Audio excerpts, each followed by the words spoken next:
देवूति माता वही पूछ रही है कि इन इंद्रियों की ठौर कहाँ है, इन इंद्रियों का विश्राम कहाँ है, ऐसा क्या है जिससे इंद्रियों की इच्छाएं समाप्त हो जाएं। बहुत सावधानी से सुनिएगा बंधु।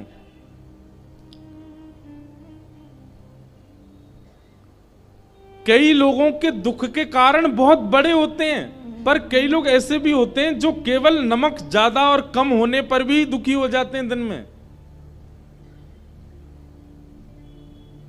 कई लोग इस बात से भी दुखी हो जाते हैं कि इसमें नींबू अच्छे से क्यों नहीं डाला सब्जी में, ये भी उनके दुख का कारण। और दुखी चलो ठीक है, एक आध बार किसी पर थोड़े नाराज हो गए, इतना दुख नहीं, उनका वह दुख 2-3 दिन तक रहता है। अरे उस दिन हमने ऐसा खाया था, उसमें ये था, नमक नहीं था, उसमें मिर्च कम पड़ी थी, ये थी, इतनी से दुखी हो जाते हैं लोग।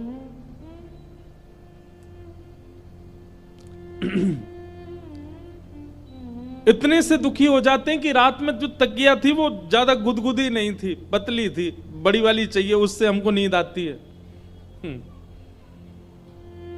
हमारा हर हफ्ते कमरा बदल जाता है, हर हफ्ते हमारा पानी बदल जाता है, हर हफ्ते हमारा भोजन बदल जाता है, हर हफ्ते हमारी तकिया बदल जाती है।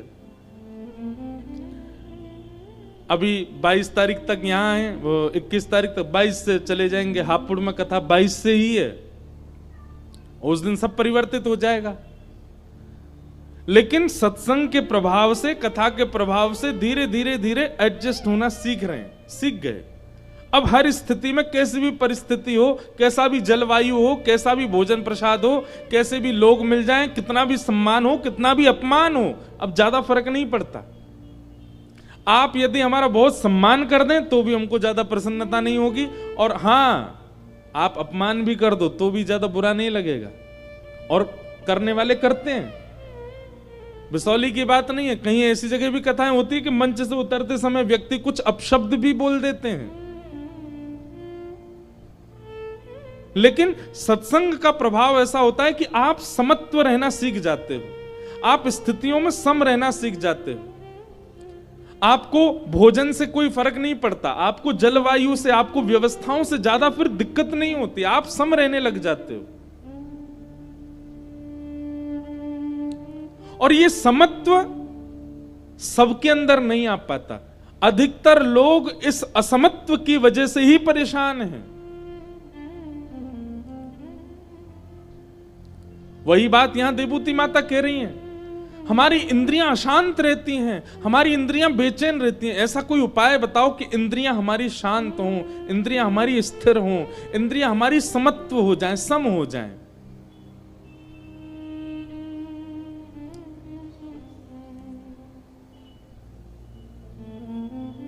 तब भगवान कपिल उत्तर देते हैं, और भगवान उत्तर देते हुए क्या कहते हैं कि योग आध्यात्मिकः पुंसाम् श्रोतव्या मतो निःश्रेयसाय मे अत्यंतो परतिर्यत्र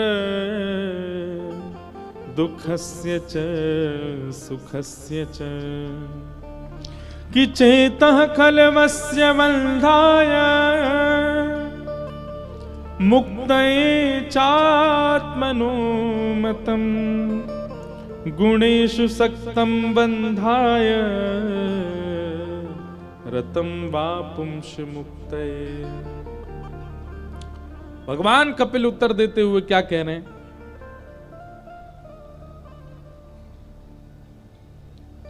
मां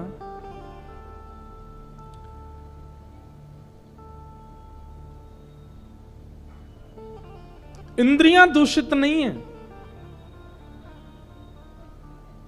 विराज जाओ सब लोग। इंद्रियां दूषित नहीं है, इंद्रियां विचलित नहीं है, इंद्रियां तो स्थिर हैं, पर इंद्रियों का अधिकार एक ने अपने ऊपर ले लिया है और वो है मन। वो मन विचलित होता है। जीव कभी नहीं कहती कि ये खिलाना है या ये पिलाना है, मन कहता है। त्वचा नहीं कहती कि पंखा चलाओ, एसी चलाओ या ऐसा कुछ, मन की इच्छा होती है। हमारे शरीर की समस्त इंद्रियां, नेत्र नहीं कहते कि ऐसा दृश्य दिखाओ, मन कहता है। और इस मन की वजह से ही हमारी इंद्रियां दूषित होती जा रही हैं। मैया, इंद्रियों को एकाग्र करना नहीं सीखना है, मन को एकाग्र करना सीखना, मन को सुधारना है। और मन को सुधारने का एक ही तरीका है, क्या? मन का वातावरण शुद्ध हो। बहुत ध्यानपूर्वक सुनिएगा। वैष्णव जन तिलक क्यों लगाते हैं? वैष्णव जन माला क्यों पहनते हैं? हम धोती क्यों पहनते हैं? हम बगलबंदी क्यों पहनते हैं? हम क्यों पैंट नहीं पहनते? मंच पर आकर के पैंट शर्ट में भी तो हम प्रवचन कर सकते हैं, प्रवचन मुख से ही तो होना है। तो फिर ये स्वरूप भेष काय बात का है? भेष की आवश्यकता क्यों है? जिह्वा से प्रवचन ही तो करना है। हम भी प्याज लहसुन खा सकते हैं, क्यों नहीं खाते हैं? ये सारे परकोटे हैं मन को एकाग्र करने के। कहीं ना कहीं आपके वस्त्रों से भी मन विचलित होता है, आपके अन्न से मन विचलित होता है, आपके जल से मन विचलित होता है, आपके संग से मन विचलित होता है। आप कैसा खाते हैं, कैसा पीते हैं, कैसा पहनते हैं, कैसे रहते हैं, कितने बजे सोते हैं, कितने बजे उठते हैं, आपकी सारी नित्य क्रियाओं से भी आपका मन विचलित होता है। इसलिए इन सबको सुधारा जाता है, इसलिए इन सबको सम करने की स्थिति शास्त्रों में बताई गई है।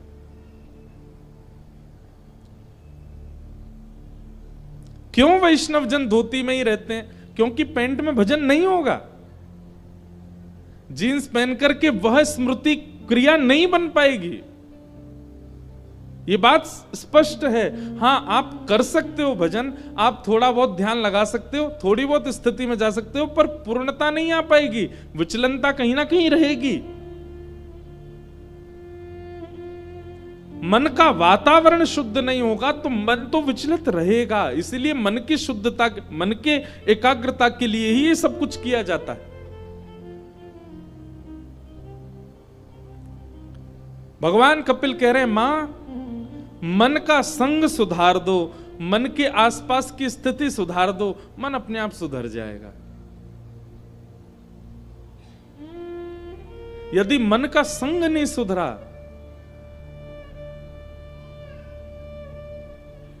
तो मन निश्चित बिगड़ जाएगा। सूरदास जी का एक पद है, मुझे बहुत प्रिय लगता है।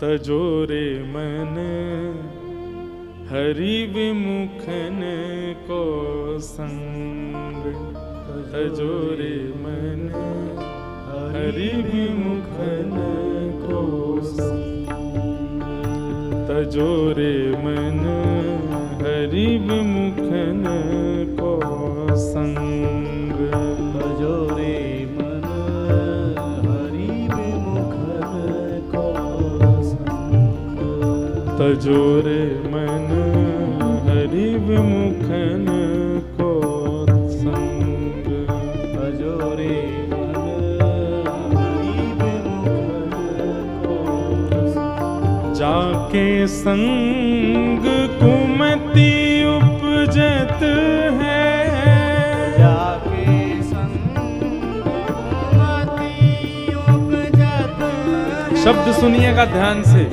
सूरदास जी महाराज क्या कह रहे हैं? ये पद मुझे इतना प्रिय, लगभग कथा में गाता हूं, लेकिन ये पद गाने से काम नहीं चलेगा। इसको समझिए, उतारिए जीवन में। ओ जाके संग कुमति उपजत है, जाके संग कुमति उपजत है, जाके संग कुमति उपजत है, जाके संग कुमति उपजत है। पढ़त भजन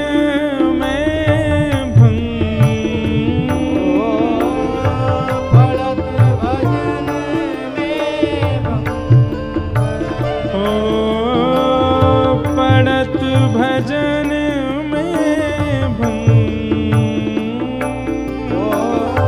पड़त भजन में भंग, तजोरे मन हरि विमुखन को संग, तजोरे मन हरि विमुखन को संग, तजोरे मन हरि विमुखन को संग, तजोरे मन हरि विमुखन को संग।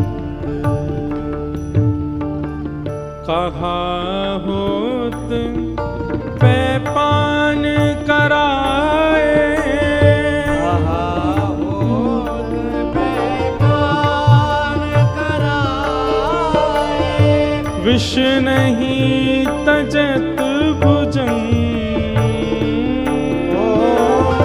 विष नहीं तजत भुजंग। हे गज को कहा सरित अनहाए, गज को कहा शरत अनवाए, बहुरी धरे वह ढंग, बहुरी धरे वह ढंग। और हे सूरदास काली कामर पे, सूरदास कारी कामर पे, सूरदास काली कामर पे, सूरदास कारी कामर पे, चढ़े न दूजो रंग, तजोरे मन हरि विमुखन को संग, तजोरे मन हरि विमुखन को संग, तजोरे मन हरि विमुखन को संग। जाके संग कुमति उपजत है, जाके संग कुमति उपजत है, पड़त भजन में भंग, पड़त भजन में भंग। हे तजोरे मन हरि विमुखन को संग, तजोरे मन हरि विमुखन को संग। तजोरे मन हरि विमुखन को संग, तजोरे मन हरि विमुखन को संग। जाके संग कुमति उपजत है। बहुत ध्यान पूर्वक सुनिएगा। आप कभी गलत करते नहीं हैं, लेकिन किसी व्यक्ति के संग बैठने से गलत करने की इच्छा प्रकट हो रही है, उसी समय सावधान हो जाइए। ये व्यक्ति जितना अच्छा दिख रहा हो, जितने फायदे का हो, जितने काम बनवा रहा हो, इससे दूर ही रहना है मुझे। जिस व्यक्ति के संग रहने से कथा में न जाने की इच्छा तक भी बन जाती हो, जिस कथा के बिना आप कभी रह नहीं पा रहे थे, अब ऐसा हो गया चलो ठीक है कोई बात नहीं, फिर कभी बनेगा, तो इतना तक भी भाव बन रहा है कथा के प्रति, वृंदावन के प्रति, सेवा के प्रति, भजन के प्रति, परिक्रमा के प्रति। जिस व्यक्ति के संग से भजन छूट रहा है, आप कैसे उसके संग दे सकते हो? अब इसमें कई बार बात आती है कि विवाह के उपरांत या तो पत्नी ऐसी हो या पति ऐसा है कि जिसकी वजह से अब पहले जैसा भजन नहीं है, तो क्या करें?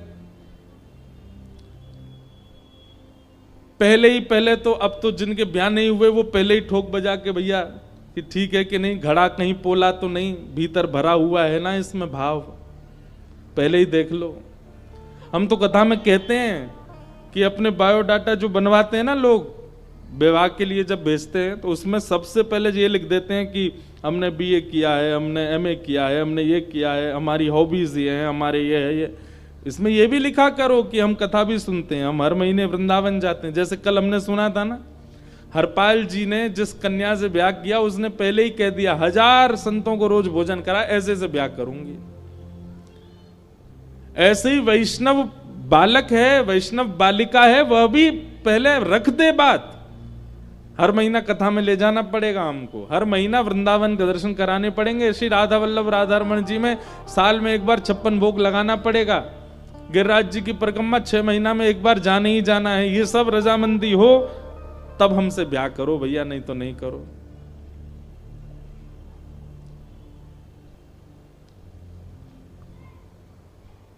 तो पहले ही देख लीजिए, अगर लग रहा है कि हां अनुकूल है तो अच्छी बात है। लेकिन अब जब ब्याह हो गया, पहले अनुकूल बनने का उसने दिखावा कर दिया, अब बाद में दिखा कि नहीं भाई ये तो बिल्कुल ही वैष्णव नहीं, अब क्या करें, अब तो ब्याह हो चुका। हमारे 2 रूप होते हैं, एक हमारा मानसिक रूप है, एक हमारा देहिक रूप है। बहुत ध्यान से सुनना। हम मानसिक रूप से सदा छुपे ही रहते हैं। हम अपना एक रूप जो हमारे भीतर है, हम उसको सबसे छुपा के ही रखते हैं। बाहर जो दिख रहा है वो हमारा वो रूप है जो हमने बनाया है, बनावटी है। असली रूप तो अंदर छुपा बैठा रहता है। ठीक वैसे ही जिनको विपरीत परिवार मिल चुका है, विपरीत पत्नी है, विपरीत पति है, विपरीत समाज है, अब कुछ कर नहीं सकते, तो फिर वो उनके लिए एक ही उपाय है कि वो बाहर का जो रूप है उसको बनावटी ऐसा करें कि वो उनके अनुकूल लगे, उनको लगे नहीं ये तो हमारे जैसा ही है। लेकिन मानसिक रूप से, अंतरंग भाव से मानसी सेवा में प्रवृत्त हो जाए।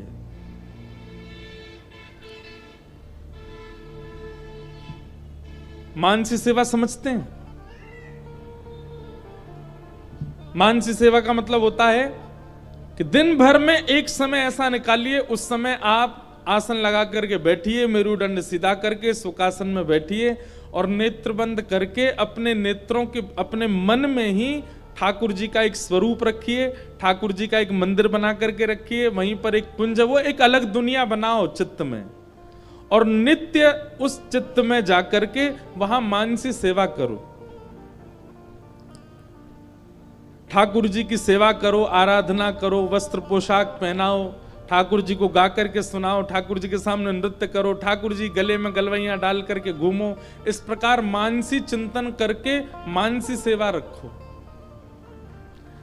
जिन लोगों का बाह्य वातावरण शुद्ध नहीं है वो मानसी में प्रवेश कर जाओ।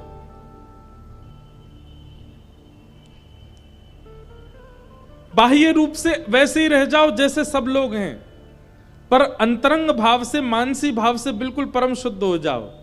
ठाकुर जी, अब घर के लोग तो भोग बनाने लायक सामग्री बनाते नहीं, आपको भोग कैसे पवाएं? आप हमारे मन में आ जाओ। मन में आ गए तो मन में बाकायदा चूल्हा बनाओ, चूल्हे में ठाकुर जी की बढ़िया हमने अंगीठी जलाई है, उसमें ऊपर पात्र रखा, पात्र में घी डाला, छौंक, सब चीज का चिंतन करो और चिंतन करके ठाकुर जी को पवाओ। चिंतन करके ठाकुर जी के संग लीला करो, चिंतन करके ठाकुर जी को पोशाक पहनाओ।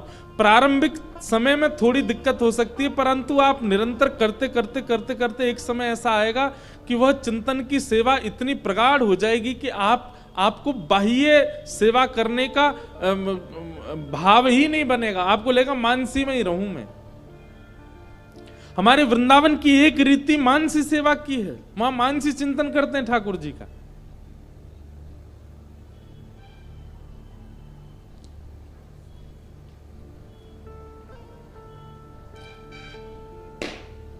अपने मन का भाव शुद्ध रखो, मन का वातावरण शुद्ध रखो, और वातावरण शुद्ध नहीं है तो फिर अंतर्निष्ठ हो जाओ। मन में मन के ही वातावरण को शुद्ध अंदर ही अंदर कर लो। बाहर के लोग भले ही कितने भी अपवित्र हों, जैसे प्रहलाद जी महाराज राक्षसों के बीच में रहकर के भी परम भक्त हैं, वैसे ही आप भी हो जाओ। लेकिन भगवान कहते हैं मन को एकाग्र करने का मैया यही तरीका है। क्या? मन का वातावरण शुद्ध कर दो, वस्त्र शुद्ध पहनो, भोजन शुद्ध करो, तिलक लगाओ, कंठी माला पहनो, ऐसे लोगों के संग ही उठो बैठो जो वैष्णव हैं। उनके अलावा जो गैर वैष्णव हैं उनका त्याग करो। इसी से ही मन एकाग्र हो सकता है मैया। भगवान इस प्रकार देवहूति माता के प्रश्नों का उत्तर दे रहे हैं। देवहूति माता ने अन्य प्रश्न किए, भगवान ने अष्टांग योग का विषय बताया। 8 प्रकार के योग हैं मन को एकाग्र करने के, बहुत ध्यान से सुनिएगा। यम, नियम, आसन, प्राणायाम, प्रत्याहार, ध्यान, धारणा और समाधि, ये 8 योग हैं। सबसे पहले योग का नाम है यम। यम का मतलब क्या होता है? अपनी इंद्रिय में उठी हुई इच्छा को पूरी ना करना, इसी को यम कहते हैं। आपका कुछ खाने का मन हुआ और आपने तुरंत गाड़ी निकाली, बाइक निकाली, खाने चले गए, तो यह समझ जाना आपकी इंद्रियां बहुत भयानक हो चुकी हैं, क्योंकि आप तुरंत उसकी इच्छा पूरी करवा रहे हो। लेकिन आपकी कोई इच्छा पूरी हो रही है, इच्छा प्रकट हो रही है और आप अपनी उस इच्छा को दबा रहे हो। नहीं, भूख ही तो लगी है, पेट भरना है ना। ये जीव का चटोरापन क्यों आ जाता है बीच में? एक बात सुनिएगा, रसगुल्ला कितनी देर अच्छा लगता है? जब तक डिब्बे में हो, जब तक जीभ पर नहीं गया तब तक ही बढ़िया लगता है। यहां से नीचे उतरने के बाद उसका कोई स्वाद नहीं पता होता।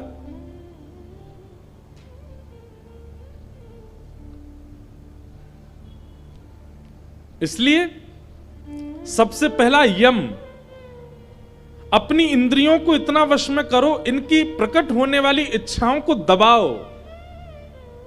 आंख यदि कहती हैं मुझे ऐसा रूप दिखाओ, तो आंखों से कहो देखना है तो श्याम सुंदर को देख, नहीं तो बैठी रहे।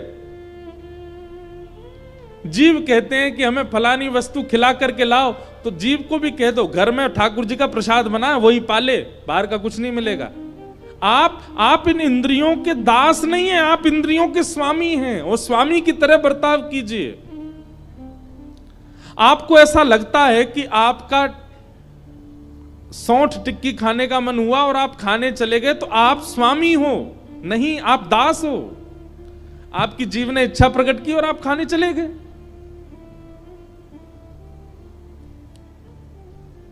स्वामी बनिए, दास नहीं।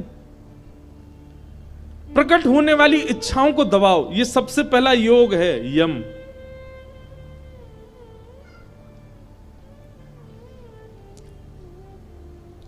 दूसरे योग का नाम है नियम।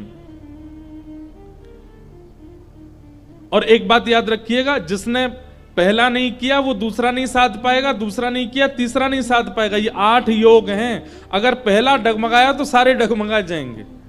इसलिए सबसे पहले पहले वाले को साधो। जीव कहती है कि मुझे ये खिलाओ, तुरंत रसोई घर में जाओ, जो भी माँ ने बनाया, करेली की सब्जी, घिया की सब्जी, वही खिला दो इसको। ले, तू मांग रही है पानी पूरी, हम तुझे खिलाएंगे घिया की सब्जी। इससे क्या होगा पता है? ये बहुत लॉजिकल बात है कि आप जीव की इच्छा नहीं मानते तो जीव मन को इंडिकेशन भेजती है कि हम फेल हो गए, हमारी बात मानी नहीं इसने तो कुछ और खा लिया है। तो मन को आपसे आशाएं कम हो जाती हैं और फिर मन आगे से इच्छा प्रकट करना बंद कर देता है। मन को ये पता चल जाता है मेरी इच्छा पूरी करने वाला तो है नहीं।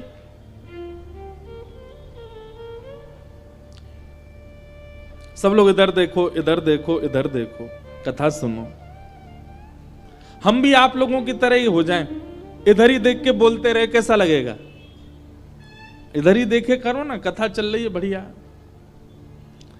घूमने फिरने वाले लोगों को जैसे हम नजरअंदाज करते हैं, आप भी कर दिया करो, बस हमें देखो। तो यम सबसे पहला, याद रखिएगा इनको। दूसरा नियम, एक नियम जरूर बनाइए अपने जीवन में, और वह नियम कोई सदनियम होना चाहिए। सदनियम मतलब आध्यात्मिक नियम होना चाहिए।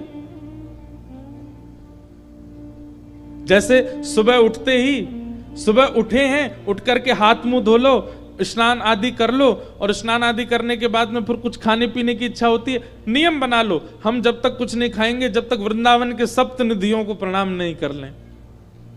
और बैठ के गाओ, वृंदावन प्यारो वृंदावन, रूप गोस्वामी प्रकट कियो, राधा गोविंद रूप निधान, मदन मोहन को रूप निरख, सनातन बलि बलि जाए, गोपी ग्वाल सब हिय उर धारे, प्यारो गोपीनाथ, और रूप सुधा को खान हमारो, श्री राधा रमण जुलाल, सघन कुंज वृंदावन आयो, राधा वल्लभ लाल, युगल किशोर को लाड़ लड़ायो, नवल कुंज हिय माह, श्यामा प्यारी कुंज बिहारी, जय जय श्री हरिदास।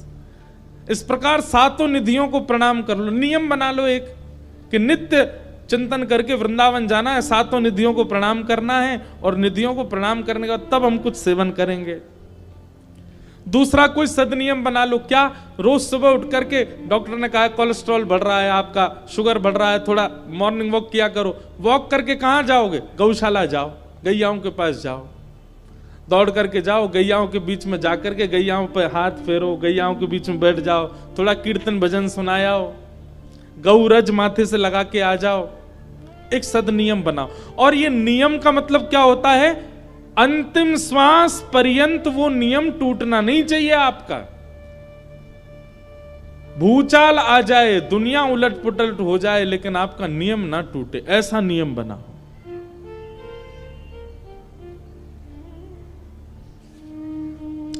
हमने जब कथा कहना प्रारंभ किया था, तो प्रारंभिक समय में, बिल्कुल प्रारंभिक समय में, जब इतनी कथाएं नहीं होती थी,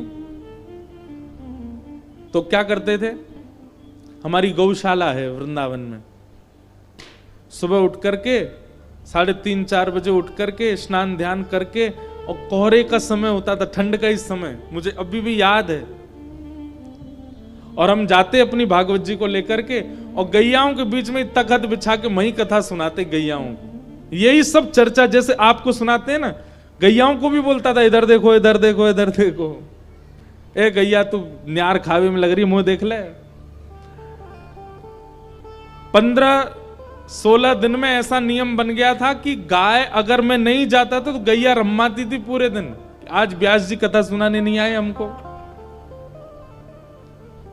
एक अलग सुख मिलता था। अब वो दिन याद आते हैं, अब इतनी व्यस्तता बढ़ गई, नहीं जा पाते, पर मैं कभी ना कभी वो नियम बना लूंगा, जिस नगर में कथा होगी वहां की गौशाला में एक दिन तो गैयान को कथा सुनाऊं, वहां की गैयान को जाके कुछ भाव सुना के आए।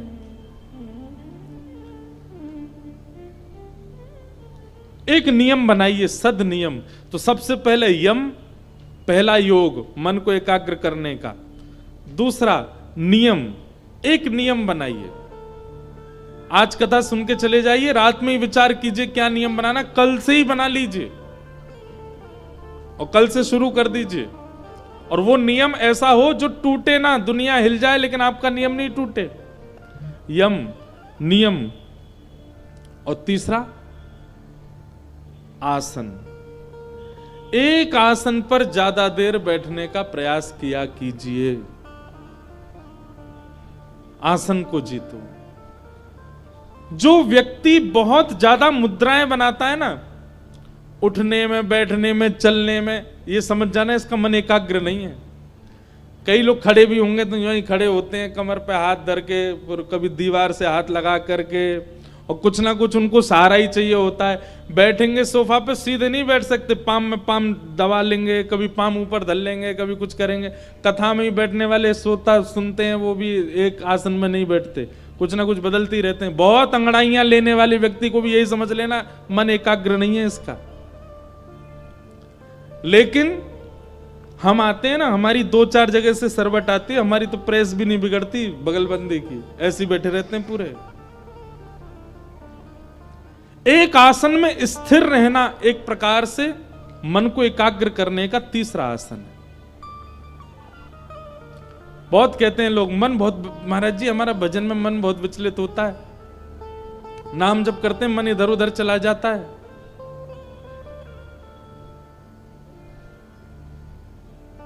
करिए नियम, यम, नियम, आसन।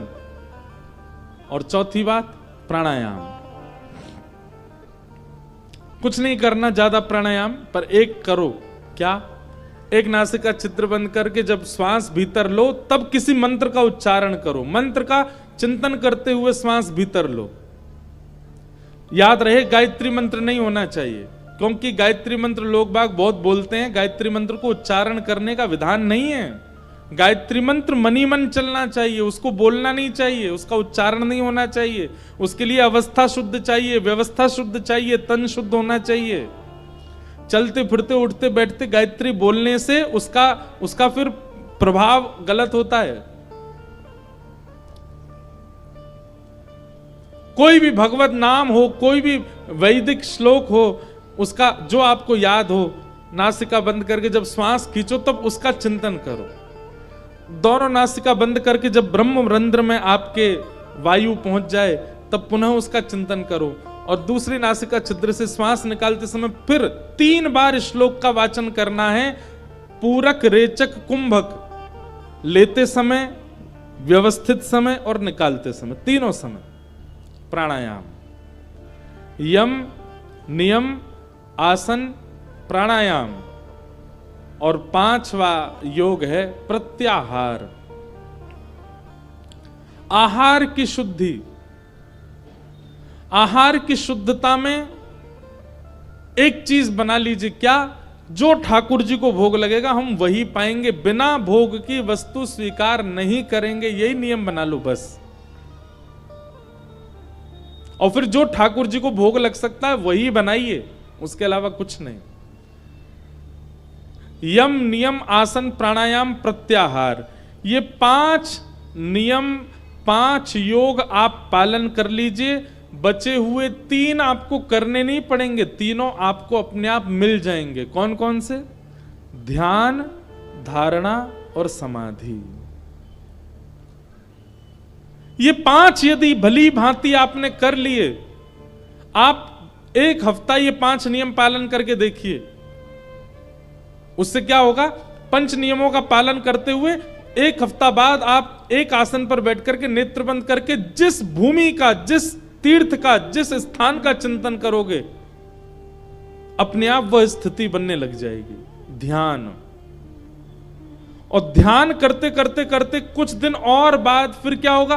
धारणा की स्थिति हो जाएगी। धारणा की स्थिति मतलब यदि आप बद्रीनाथ का स्मरण कर रहे हैं और बद्रीनाथ में इस वक्त माइनस में टेम्परेचर है, तो आप बिसौली में बैठे बैठे वहां के वातावरण का अनुभव कर पाएंगे। और अंतिम स्थिति समाधि। समाधि का मतलब क्या है? बैठे थे आप नेत्र बंद करके, नेत्र खोल करके देखा तो आपको लगा 10 मिनट हुए, लेकिन घड़ी देखी तो 4 घंटे निकल गए, आपको पता ही नहीं चला। और स्थिति ये तक भी जा सकती है कि बिसौली में बैठ करके आप नेत्र बंद करके चिंतन करोगे। आज वृंदावन बिहारी लाल जी ने गुलाबी कलर की पोशाक पहनी होगी, गले में सुंदर मोतियों की माला पहनी होगी, सुंदर ठाकुर जी ने आज कमल के पुष्प की माला पहनी होगी। आप जो चिंतन करेंगे वह चिंतन आपकी भूमिका नहीं होगी, आपकी भावना नहीं होगी, वो वास्तविकता। बिहारी जी ने वैसा ही श्रृंगार किया होगा उस दिन, वो आपको अनुभव होने लग जाएगा। ये मन की एकाग्रता से होता है। और कुछ नहीं तो केवल 15 दिन का व्यक्ति ट्रायल ही करके देख ले इन 8 के लिए। यम, नियम, आसन, प्राणायाम, प्रत्याहार, 5 काम उसको करने हैं, 3 उसको प्राप्त होंगे। ध्यान, धारणा, समाधि। पहले ध्यान प्राप्त होगा, ध्यान करते करते 1 आध महीना निकल जाएगा, तब धारणा प्राप्ति होगी, धारणा करते करते 1 आध महीना निकलेगा, तब समाधि की स्थिति में आएगा। ये अष्टांग योग का प्रवचन भगवान कपिल कर रहे हैं देवहूति माता को। ये अष्टांग योग है। जितने ताली बजाए हैं सबको हम सौगंध दे दें कि आपको कल से ही करने हैं ये। ताली तो बजाई आपने, पर ये करेंगे कितने? करेगा कोई नहीं। हमको इसी बात का थोड़ा सा कष्ट रहता है कि हम कथा में इतने भाव बता तो देते हैं, पर पालन कितने लोग करते हैं? सब नहीं। सबको लीलाओं का अनुभव हो, सबको ठाकुर जी के स्वरूप का अनुभव हो। वो लीला और स्वरूप सुनना कथा में जितना प्रिय लगता है ना, उसका अनुभव उससे भी ज्यादा अच्छा। पर उसके लिए ये कड़वे नीम चबाने तो पड़ेंगे।